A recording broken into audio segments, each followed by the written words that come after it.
Okay, welcome to Mrs. Moon's linear versus exponential unit in under 5 minutes. Just kidding, it's probably gonna be like 20.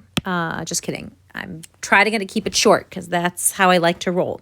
Okay, this is kind of how I start out every lesson, right? Like we're talking about two types of functions. We've got linear functions, and the other one is known as exponential. And then there's that secret pile of it doesn't belong to either of these categories. We call that neither. And that's just going to be like a pile over there. I'm not even going to bother writing it. So it either falls, and when I say it, I mean your thing that's given to you, meaning like I could give you a chart and your job is going to be to decide which pile this goes to. I could give you a picture and that is what you have to decide here. I could give you an equation. And if I give you an equation, you have to know kind of which place it's going, right? And not only do you have to be able to pile things, meaning like decide which pile to put something in, but if I give you something and I tell you, hey, this is a linear function, you have to be able to make the equation or make a chart. So we have to go kind of in all directions. So let's start with a chart or maybe even a graph, right? We all know that if I give you a picture that looks like this, that you are looking at a line. And by definition, then you've got a linear function. A linear function is one that mirrors a line. So why is it that a line is a line, right? And so basically, it's if you pick points on that line, you'll notice that the pattern is the same going all the way. You can go up, let's just say that's maybe 2. So up 2 over 1 gets you to the next point. Up 2 over 1 gets you to the next point. Up 2 over 1, and I'm just kind of estimating here, over 1 gets you to the next point, and I can keep this pattern going, and if I keep going up 2 over 1 and up 2 over 1, you'll get more and more dots, and those dots will be on that line, right? If all of a sudden you go rogue and decide to go up 7 over 1, well, I can go up 7 over 1, that's here, but if I keep connecting those dots, now we're not looking at a picture of a line. We've got some weird thing going on there, right? That's not a line. So to be a line, you've got a consistent pattern that goes up by adding or subtracting. So if I took those, I'm going to go to Desmos real quick in Minecraft. You guys want to see my daughter's Minecraft world? Look pretty cool. Maybe later. Okay, so if I give you a chart, a line. So blah, blah, blah. See, there's a picture of a line. Maybe I'll make it more interesting. Pretend I didn't put that there. Okay, see how we have a line here, right? I'm going to cheat a little bit, and I'm going to say, okay, Desmos, how did you get that line to show up? So I'm going to make that line show up as a whole bunch of points. And now you can see all those points on there. So see how the chart, I'll maybe make it go up a little bit more so you can kind of see it. Okay, so if we start at the top of that chart, you'll start to notice that it goes up by 2s, 1, 3, 5, 7, 9, 11, 13. And that's this like up situation. It's going up 2, if you notice, right? So from here to here, we went up. Come on. Maybe it doesn't want to tap to 2 different ones. Weird. Pretend like that says 1, 7. Let's see if I can. Huzzah! So close. Okay, so if you notice, like that's going up by 2. It's going from 5 to 7. So in this chart, you'll start to see that it's going up by 2s, up by 2s, up by 2s. And it's going up by 2 the entire time, right?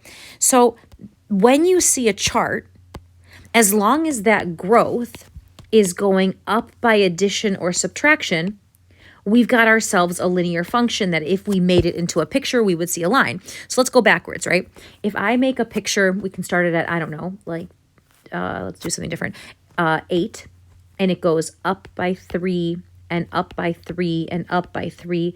We've got ourselves the beginning of a line. As long as that side is growing by 3 and there's a pattern to the other side, and I always like to start my charts at 0, so I'm going to make this pattern a +1, +1, +1 situation. So now I promise you, like if I went to Desmos or on a grid and I made it myself, 0, 8 lives here. If I go 1, 11, it would live here. 2, 14 would live here. 3, 17 would live here. And if we connect those dots, it's making a line. So the short story is, if you've got a pattern on this side, we call those equal differences because the difference between 8 and 11 is 3. The difference between 11 and 14 is 3. The difference, like how are they different? They're different by 3, right? So if you've got an addition subtraction problem, and that's the pattern that you're seeing on this side over here, then you've got yourself a linear function. Okay, well then what does a chart look like that's not linear? Okay, I'm going to start it at the same spot, and I'm going to make it grow in a similar way.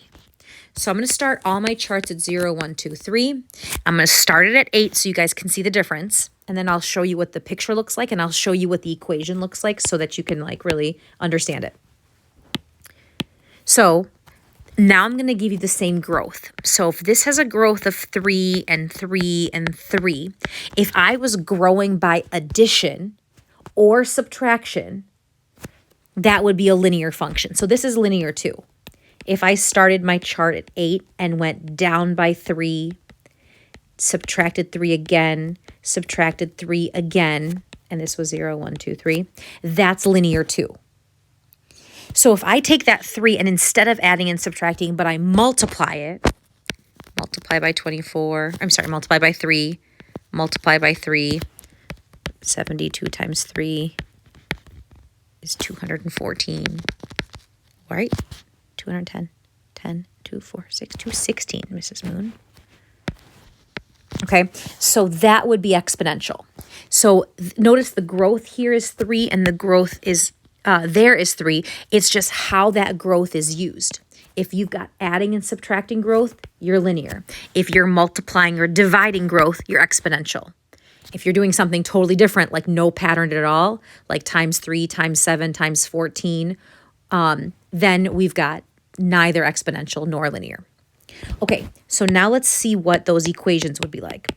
So I give you this chart, and you're like, and I ask you to make a model out of it. And I say model that, and that just basically means make an equation.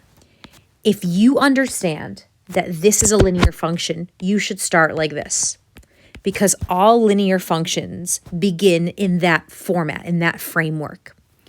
You look at this chart and you're like, oh, this is a times 3 situation. That must mean it's exponential. An exponential function always looks like this, where the x is the exponent. So look at the difference between those two. We've got a y equals x, nothing with the y, nothing with the x. There's no exponents here. Nothing weird is happening. They're just simple, same size, no parentheses, nothing exciting. Versus here, we've got the y and the x separate. They're different sizes. One's an exponent. Obviously, it's exponential. So all we have to do is start with the framework and then fill some stuff in. So remember, no matter what equation you're writing, you always need a growth and you need a beginning. You're going to get that from both these charts. I see the beginning here and I see the beginning here, always at 0. So I can say that the beginning of this chart is at 8, and I can say that we have a growth of 3, but I want to be really specific here. I'm going to add 3. So when I'm writing it and I see it as a linear function, I say, okay, I'm going to take my growth and I'm going to put it in front of the x. I'm going to attach the 3 to the x, and then I'm going to put the beginning not attached to the x. And it doesn't matter to me if you put the 8 in the beginning or the end, but the growth should always be literally stuck to the x, and the beginning value should not be stuck to the x. Okay? We'll do one more just to make it really clear. So here's your chart. 0, 1, 2, 3, 10, 12, 14, 16. Okay?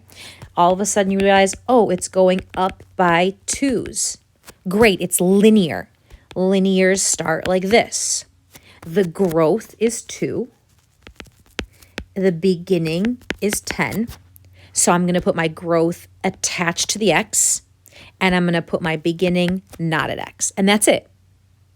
So find your beginning and find your growth. We put the beginning not next to x, and we put the growth next to x. It's the same exact story here with a chart that represents an exponential. You look at your chart and you're like, okay, I've got this chart. What's happening? It's growing by like 16, but that doesn't seem like the pattern from here to here to here. So let's try multiplication. How do I turn 8 into a 24? Times by 3. 24 times what is 72? Another times 3. I'm seeing a pattern. Wow, it's timesing by 3 every time. Okay, great. That tells me it's exponential. So I start my exponential framework, which looks like this. Okay, what goes in here is the growth. What goes in front is the beginning. So since this chart begins at 8, I'm going to place 8 in the beginning. Then I'm going to put a parenthesis and an x because that's how an exponential function should look. And what goes in that parenthesis is the growth. And the growth in this case is a timesing by 3, so I'm just going to put the 3 in the parentheses. So all you need to write any equation is a growth and a beginning. So I can give you something like a story. Here's your story. Mrs. Moon has 1 dog. This is true. His name's Ronan. He's an all-black German Shepherd. He's cool. I don't want more dogs, but let's pretend I do. Every year, I double the amount of dogs I have. Is this video getting like 9 minutes long? I hope you fast forward through my stuff. Okay, Mrs. Moon has 1 dog. Every year, I double the amount of dogs. Okay, first you have to figure out, is it a linear or is it an exponential? Okay, gut instinct. So take a second. Does this feel linear? Does it feel exponential? Remember, linear is an adding situation. Exponential is a multiplication situation. So what does this feel like? Okay, hopefully it feels exponential, but let me convince you. I know it's exponential because I heard the word double, and double means multiplication. But let me just double check with you, all right?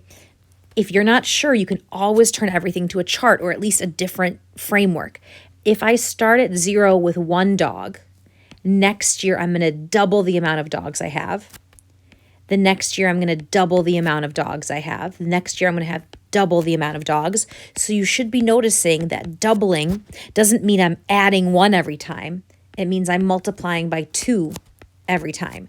So you should be thinking, oh, got it. She is giving me an exponential. So to write an exponential, I start with the framework. The growth is 2, which means that's what goes in the parentheses. And the beginning is 1. So I put the 1 in front of the parentheses, and now I'm done. Okay, we'll do one more story just to make it really clear. I own, what do I own? A lot of. I own 2 children. I don't own 2 children. I have 2 children. Donuts. I ate 4 donuts today.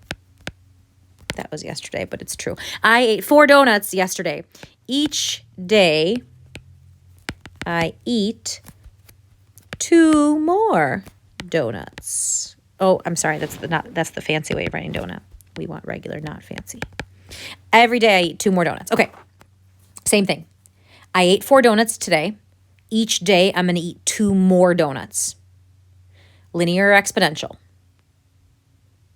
You should be thinking linear. Oh, crap, I have to go to my daughter's parent-teacher conference.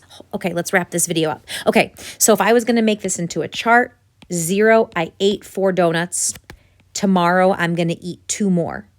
6. Tomorrow, I'm going to eat 2 more. And 2 more, and 2 more. So this is adding 2 every time. Adding by 2 means linear. So I start with my linear framework. I'm going to put the growth attached to the x, which the growth is 2. Then I'm going to put the beginning not attached to the x, and that's it.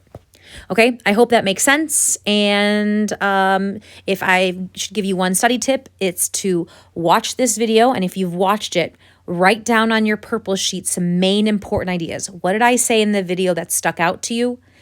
Is there an example problem from your notes that you want to revisit? Don't just copy the problem down, but try to think about what are the steps. If you had to summarize everything I just said in this video in five sentences or less, what would you write? So take what I'm sharing with you and just try to summarize and paraphrase and add some stuff to the note sheet. And then I think you'd be in great shape for the test. Okay, hope that helps.